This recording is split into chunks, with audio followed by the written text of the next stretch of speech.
Hey guys, welcome back to SEDUCE Me the OTOME. So we're starting to get into a lot of action, and yeah, let's keep playing. All I knew was that I was in trouble. All I saw was darkness. I felt numb as I was taken to a place I didn't know of. I couldn't even move my lips to scream. Sounds zipped past my ears. First the interior of a car, then the outside, then an echoey space with whispers and cackles of people vibrating through it. However, the wrap around my eyes was eventually removed from my face and my bonds were cut. It took a while for my eyes to adjust, but I found myself in a warehouse surrounded by devils, including Malix, who was smirking at me. Nicely done! I'm sure those little shits will come running to find you when they realize you didn't return to your precious little mansion. They'll search everywhere for you. If I don't kill you first. Malix walked over and set the barrel of his gun against the skin between my eyes. It'll be so funny when they find your dead body instead. No way this was happening. No way I was gonna let myself be a victim of this. Achievement unlocked. Fuck you, Malix. I gotta remember, what was in that book? What are you whimpering? Are you praying that the boys will come and save you? I don't need no man. I kept grumbling, trying to remember and shut my eyes. Studying for a brief second wasn't enough to keep a spell in my mind, but I had to try something. Anything. All of a sudden, the air grew still and silent. I opened my eyes and looked around and gasped at the sight.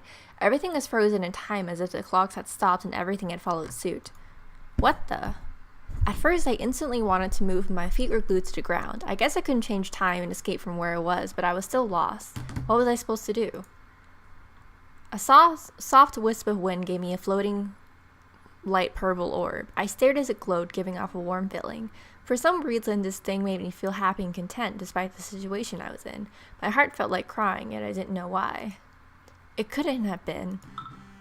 Grandfather? Oh! As I muttered, the orb slowly grew and faded into a spirit of my grandfather when I last saw him. I stared up at him, completely shocked that I was correct and that his form was standing in front of me. I guess it was a good idea to bring the incubi here after all. You what?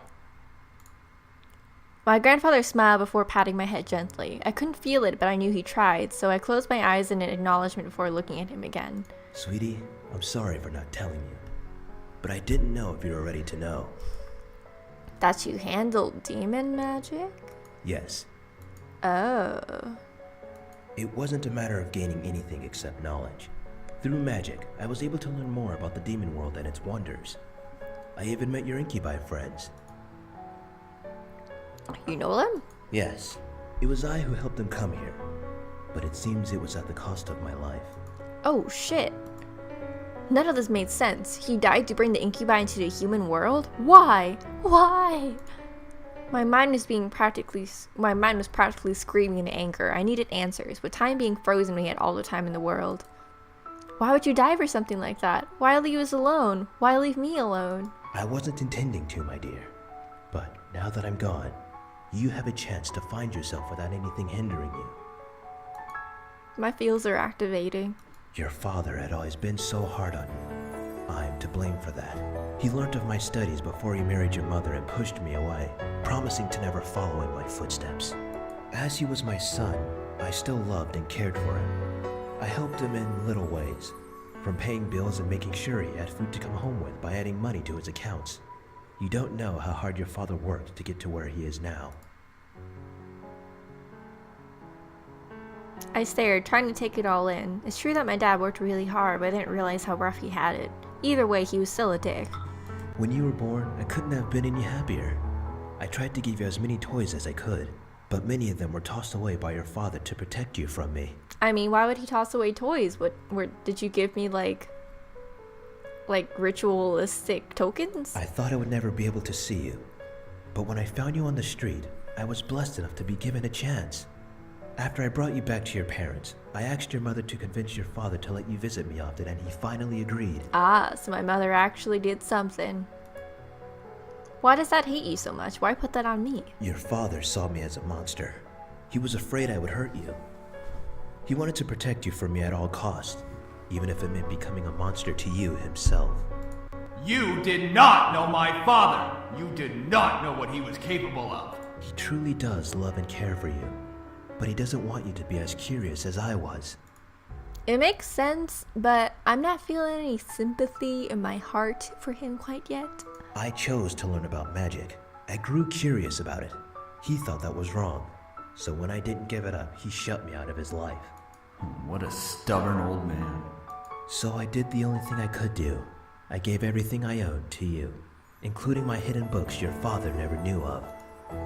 My head began to spin. This was too much information. It was all going so fast despite time not moving a single inch. I'm just so happy that my curiosity stayed with you.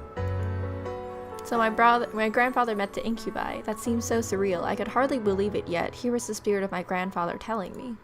It was almost like a dream. So you introduced them to the human world? That's right. I told them about the wonders of our world, and they all wanted to come to experience it. So I helped them come over and gave them everything they needed. They traveled everywhere, and I helped them as they learned more about humans. Then, I suddenly stopped breathing. I don't know why, but I believe it was because my time was up. After I died, the boys tried to come back. However, Malix attacked them instantly when they crossed his path. I used the last bit of my strength to guide them to the estate so they had a place to stay to heal.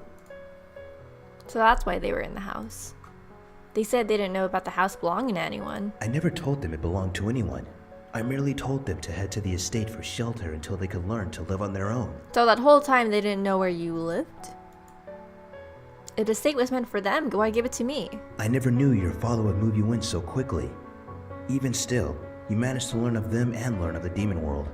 You even were curious enough to study the magic. I am curious, but I kind of just flipped through some of the books. You were too young to understand. I was hoping that you would make the choice to learn on your own when you were ready to handle it. And you did. I'm so proud of you. You're really tugging at my heartstrings here, Grandpa. I will help you remember. Oh no. Then my grandfather gently bent down and kissed my forehead. All at once, my mind began to fill with spells and history of arcane magic, the demon world, and everything my grandfather had known. I looked at my grandfather again, now able to remember everything and more as he smiled down on me. Never forget. Make your own choices and do what you need to do. Don't let someone determine your life for you. If you decide to never look at magic again, I'll understand. But now at least you know it's there. My grandfather then patted my head before turning and walking away. I tried to follow after, still unsure and lost as ever, but my feet remained stuck on the floor. Wait, please! He didn't turn back and he didn't stop walking. Soon he vanished past the wall, leaving me alone once again. I gritted my teeth, trying not to cry. I'm gonna cry a lot, probably. My mind was filled with both the power to defend myself and a large amount of confusion I could never hope to shake off. I could feel the air around me start to move again, so I tightened my hands into fists, trying to push away my concerns. I had to remember, I was Malix's captive. I had to escape. After I escaped, I could figure out my life. Soon the world around me returned to normal, with Malix mocking me. I closed my eyes and began to mutter a spell from my memory. Spiritus lumine da fortudinem tuam. What the? Latin? What are you? I took Latin in high school. Dicedo. Whoa! All of a sudden, a wave of light burst my body, washing over the ruin, pushing the devils away from me to the ground. As the light quickly faded, I shook my head, feeling a small weakness in my legs. Malix quickly hopped up and growled at me, obviously surprised but irritated beyond belief. Where did you learn that? I will rip that tongue right out your mouth! If you can catch me first. Come here! Malix charged at me, dropping the gun that would never hurt me to the floor and reaching for my face. However, I quickly crouched down and covered my head with my arms while a dark magic circle appeared under my feet. Above me, a dark shield appeared, blocking Malix from touching me. How? Oh my god, Just a this is so human! cool! A human who knows how to fight back.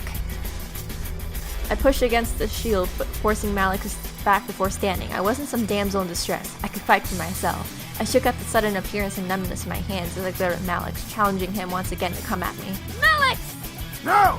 Stay out of it! Kill this thing with my own two hands, one way or another! Nah, I'll kill you first. As commanded, Eris stood away from us along with the other devils. The group watching us was lost in intrigue as I stood up against their leader. Oh, you must think you're some tough shit since you know something Wow. about magic. Well, guess what, princess? Demon magic consumes energy. I can Your ass is grass. My ass is grass. I glared, knowing that what he said was true. I couldn't hold off forever, but I definitely had the energy to last a while until someone found me or until I could overpower Malik somehow. Malik charged at me once again, causing me to run backwards to keep some sort of distance. I could feel energy wanting to shoot out of my hands, so I pointed my palms at Malik's. Light purple spikes suddenly started shooting from my hands, forcing Malik to skid back. I had terrible aim, only able to scratch the edges of his body with one or two, actually stabbing in the shoulder and leg. Malik scowled, pulling them out and throwing them to the ground. Quit playing around, Malik! I lowered my hands, feeling a numbness run up my veins to consume both of my arms. I began to pant, desperate for some relief before continuing. Malik smirked at the sight. Oh, for the love of God, someone find me. What makes everyone in that warehouse drop our fighting faces was the screeching of police sirens coming closer to our location. Malik smirked even wider. It's time to have fun, boys! Make sure you kill them all. What's with all of these series making police forces seem so useless? The devils all seemed to get excited and started to walk past us to meet the cops, but a loud finger snap stopped them and made them turn around. Malik and I turned to see Eris with her hand in the air, post-snap. Eris? What are you doing? Enough, Malik! We've wasted enough time in this stupid town. I'm getting out of here and I'm taking the rest with me. Ooh. I didn't know whether to laugh or not. I bit my tongue as Malik got angry again. Like hell you are! Boys, do as I say, or else! None of the boys moved. Obviously, Eris was in charge. Malik, it's over. You can't even beat a human girl. You're losing your powers. Lower devils only follow higher-ups that actually have power. Oh. Shut your mouth! Malik summoned his gun to his hand and shot multiple times at Eris, who somehow managed to teleport away from the shooting line and reappear by us. She shook her head, letting out a sigh, before grabbing Malik by the neck and pulling him off me. Malik started to choke as Eris stared coldly at him. All this for a bunch of pretty boys. You must be stupid and desperate. Heh. Human, I suggest heading home to your pretty boys. You don't want to get involved in a supernatural investigation. It's a pain in the ass. Apparently, since you sound like you're always in pain. She then turned back to Malik, glaring daggers into him as he glared back at her. You really think women are weak? Let me fix that, snap. sweetie. Girl power. And with that, Eris vanished into the shadows, taking Malik's with her. As I was left alone, the police siren stopped. I looked over to the open passage to see the incubi with a large police siren megaphone staring at me in surprise. Where is he? I swear I'm gonna... Oh no. I handled everything. We're good. It was all so surreal. I was helped by a devil, and I quickly shut off the feeling. I was alive, and that was all that mattered. I fought to stay alive, and there I was. The boys tried to question me, but James cleared his throat, catching the attention of his brothers and me. Let's just get you home, miss. There's nothing more to see here. Let me just go right back on about my day. It was over. It isn't really over, though. Malik was gone, and the boys are finally safe. A wave of relief ran through my body at the thought of never having to deal with that group again. At the same time, a ping of realization hit the back of my mind. The boys were only going to stay until after Malik was defeated. That was our deal. As we approached home, I could feel something heavy weigh down my heart. It was late, but the boys led me inside and turned on the lights in the lobby. Finally, we can relax.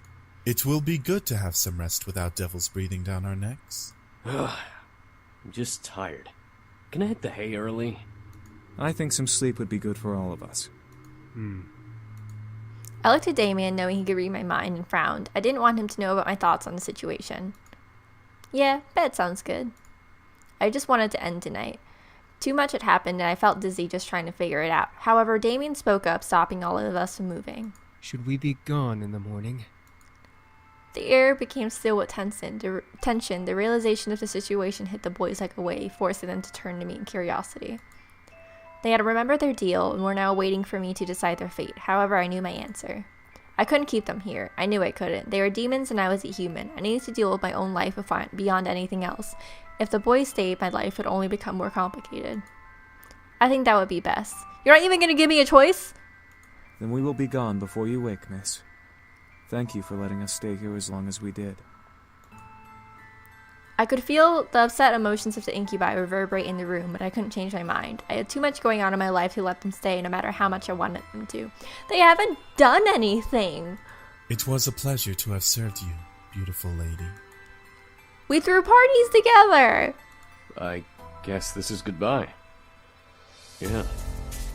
Have a good one. What? Thank you for having us, miss. Maybe we'll see each other again. Oh, it's like bullets! Goodbye. Oh my god. However, I was apparently smarter and wiser than before. I knew things beyond humanity now. I had come to learn about the boys and about the existence of supernatural.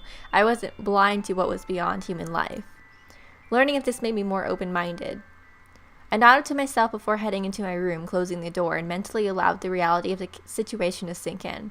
Tomorrow I had school. No devils to kidnap me, no incubi to wake up with. I went to bed at night accepting and not regretting anything. Like a dumbass. Or so I had hoped. You are an interesting creature. Oh. I opened my eyes to see a woman staring down at me with a very sly smirk on her face. I opened my mouth to scream in fright, but a hand quickly covered my mouth. No screaming now. Too early, silly girl.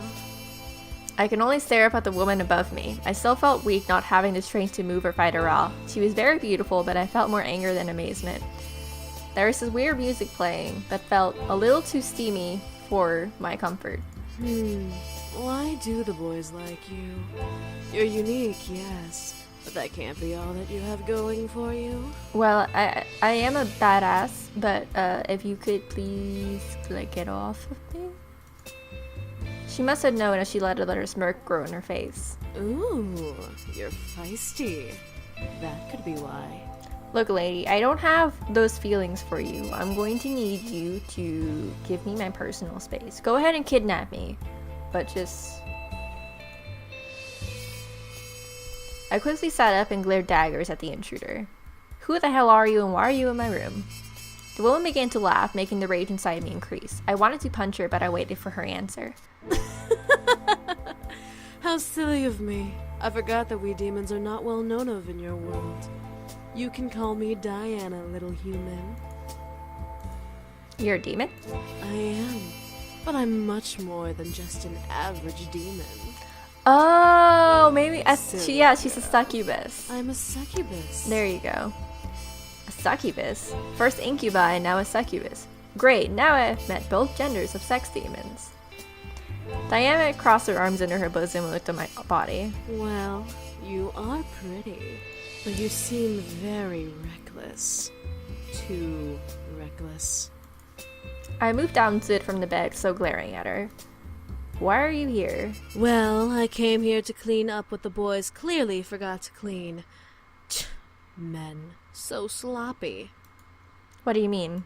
I mean erasing your memories, sweetie. Oh no, that is a cop-out. Every single amnesiac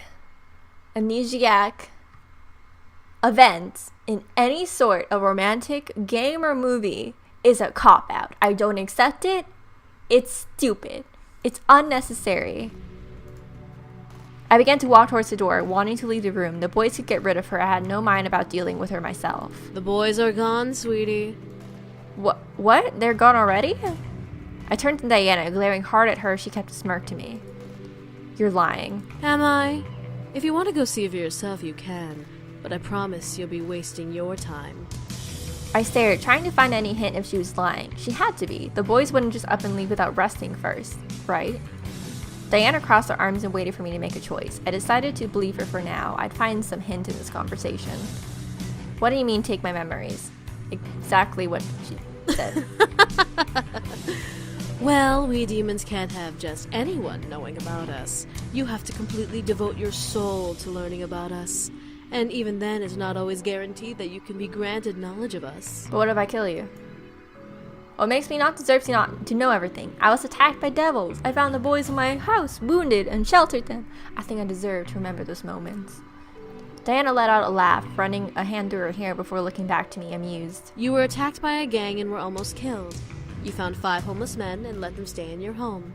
There's nothing special about either of these instances. Other than me having 5 men in my home? A human like you can't understand the rules. The boys themselves aren't even aware of the rules. They'll learn soon enough. Oh, hot damn. Listen, sweetie. You're not going back to bed or leaving this house with those memories. I'm taking them from you one way or Aha! another. What if I become a hermit and never leave my house again? And what do you plan to do with them, huh? Tell the press? Gossip to your friends that demons exist? Confess to your parents that you had demon servants and were almost killed by a devil gang? Look, I'm going to keep them until we meet again and I get to choose which one I want to be with. Do you not understand how these reverse harem things go? I'm gonna need my memories for that. Open-minded or gullible? A bit of both. There is nothing to learn from remembering the boys that won't bring trouble. I'm merely saving you from that. There are more than just demons who want to keep their existence a secret. There are many creatures in this world that don't want to be known of, and you remembering a small fragment is not acceptable to them without good reason. Diana smirked. If you would have kept the boys, or at least had one of them around, they'd be a little more lenient to listen to your pleas. However, you're about to go into tomorrow without any of them around. I couldn't believe my ears. There are more than just demons? Other fictional creatures exist? There is a system? What? Could I have unicorns? Could I have fairies? This is... Diana sighed and stopped her fingers, lifting my body up from the ground with her magic. Look, I can kill you and no longer waste what little time I have, or I can erase your memories and go on with my life. I have more important things to do above arguing with you. Oh, snap. I looked down at the ground to see something that made every nerve in my body quake in fear. On the ground was a large open mouth with sharp wet teeth leading to a black empty abyss. I could feel the heat from the mouth's breath pant against my floating body. Oh, shit. Make a choice, sweetie. Give up your memories or be a demon's snack. I warn you, he's quite the biter. Oh my god. Oh no, this is too hard. Don't. Deals are not good, and I think that amnesia is a cop-out. And you're gonna hate me for this. I wasn't gonna let her win. Obviously, I had a streak of fighting everyone, so I'm just gonna keep going. I began to pull on the hold on me roughly. My mind was fighting, my body wasn't responding. You still wish to fight? Oh, snap. I've had enough of this. Oh, no. All of a sudden, Diana grabbed my head, making my mind blank out. I felt large waves of energy zip from my body and mind at her touch, but it intensified as Diana placed her lips on mine. I didn't kiss back. I didn't fight. I couldn't do anything. I could only stare as she drained my body of energy. My body began to go limp and my mind grew insanely heavy. If I wasn't floating, I would surely be on the ground passed out. How was she able to pull this much energy without doing anything more than kissing me? I would never know. Soon my whole body felt numb and I felt like an empty spirit floating in midair. Diana slightly frowned at the sight. Such a waste. Diana ran a hand over my hair, twirling a strand around her finger. So long, sweetie. Oh shit, before I knew it I was falling. She had let me go. I could only close my eyes. Fuck. Oh god, that was the end of this one. Or did I just do it wrong? I don't know. Okay, well either way, if there's something else to do, there'll be another video, and if not, the second Seduce Me number 2 is going to come out on May 20th, and I will definitely be hopping right on that. So, if you like this, go ahead and leave a like. If you have any suggestions for games, leave them below. And if you'd like to subscribe, go ahead. I'd really appreciate it. And I'd love to hear your thoughts about the series down below. I'm really enjoying it. I will see you guys in the next one.